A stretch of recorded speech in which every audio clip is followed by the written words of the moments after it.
Upgrades.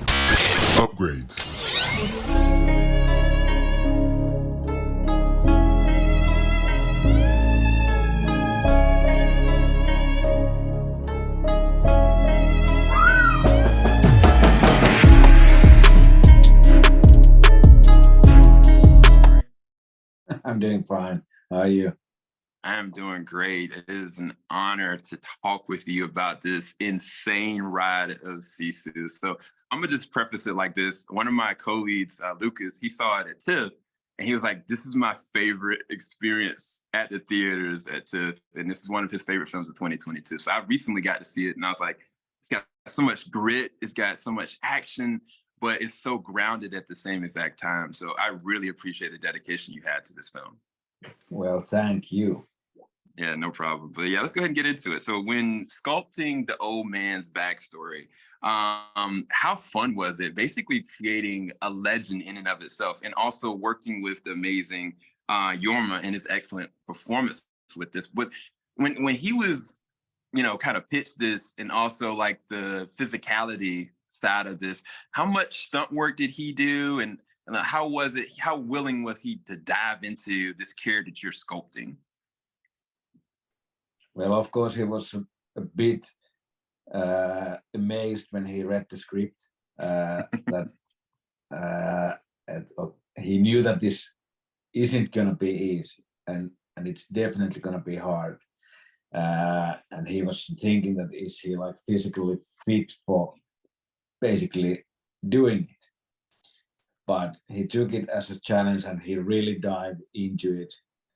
And what comes to building a legend, that's something what I really enjoyed. like when you first time saw like First Blood, and you have the scene with Troutman being like, "Don't forget one thing, a good supply of body bags." I watched that scene like a million times, so it was really nice to build a moment like that myself in to Sisu. Yeah, I love your poster in the background. Great reference there. So there was a lot of amazing stunts in this, and also a lot of practical stunt work. So the thing is, one of the scenes that I realized, okay, this movie is very different.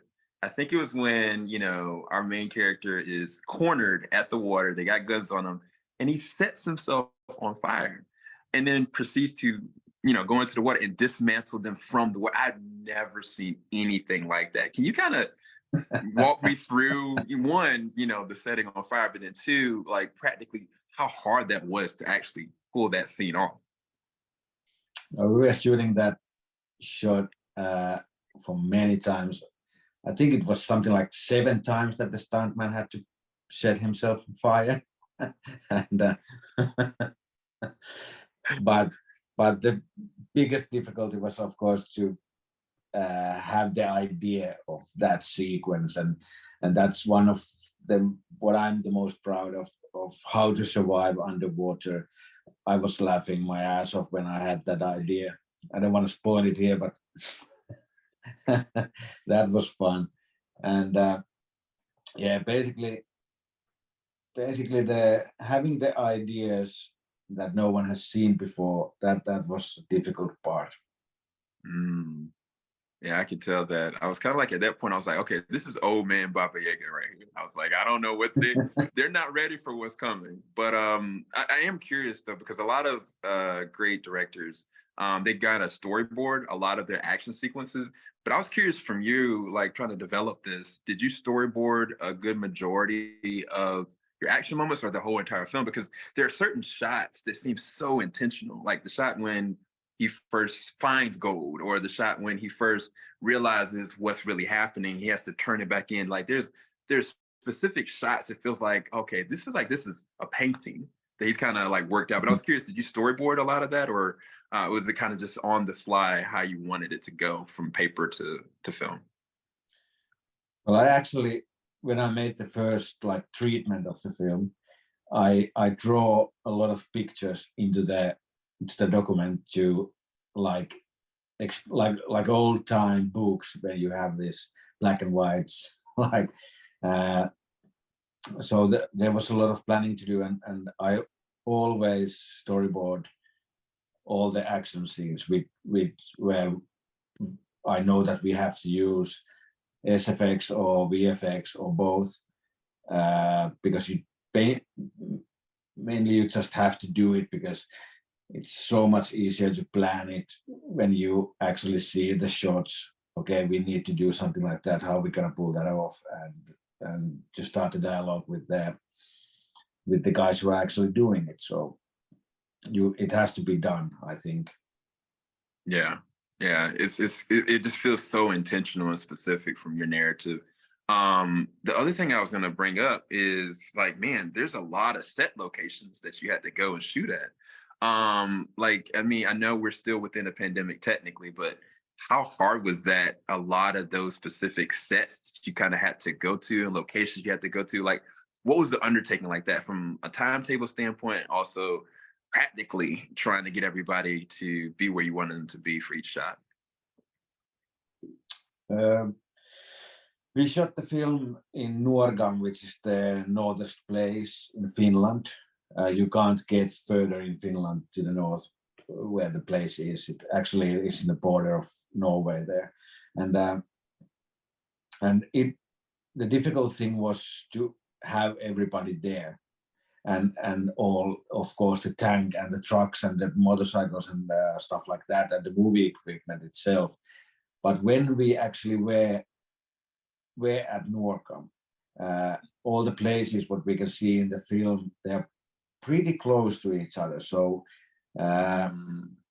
of course, and we shot the most of the film like chronologically. So we didn't have like company moves during the shooting day ever.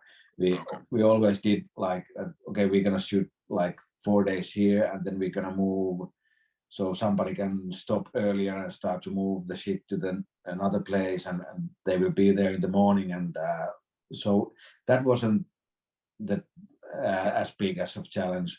But one place, actually the place where Atami is in the beginning of the film with the small river and the place, that was a really hard place to get. It took like a couple of days to get the crane there and everything. But we had a really small crew doing for just that scene. So we didn't have to get everybody there because there's just only one actor, and so we used like a mini unit for that one. Okay. So I got to talk about it, man. This is being received very well. Like, I mean, I already said, you know, with Lucas's spiel, I was like, man, I got to see this. I can't believe I missed it during TIFF. And then I got to see it, and I saw it twice. And I was like, man, this is just so good. And there's been such great positive reinforcement behind it. I wanted to know how it felt for you. One, debuting it at TIFF, and then you're getting picked up at Lionsgate, but then even now the reception behind it, how does it make you feel? I'm just curious your perspective for the ride of it all. Well, what do you think it makes me feel? It makes me fucking happy. And being on a theater like in Midnight Madness or the day after that in IMAX,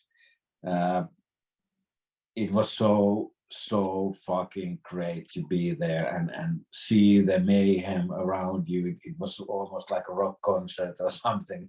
I don't know. I was so glad, and still like. Yeah, no, it's definitely one of the wildest experiences I've seen, and I can't wait for everybody to check this out. This may be one of those legendary films that people are gonna be talking about for quite some time. So thank you so much for your efforts behind it, as well as the whole entire cast. You guys were amazing. Thank you so much. Yeah, thank you so much.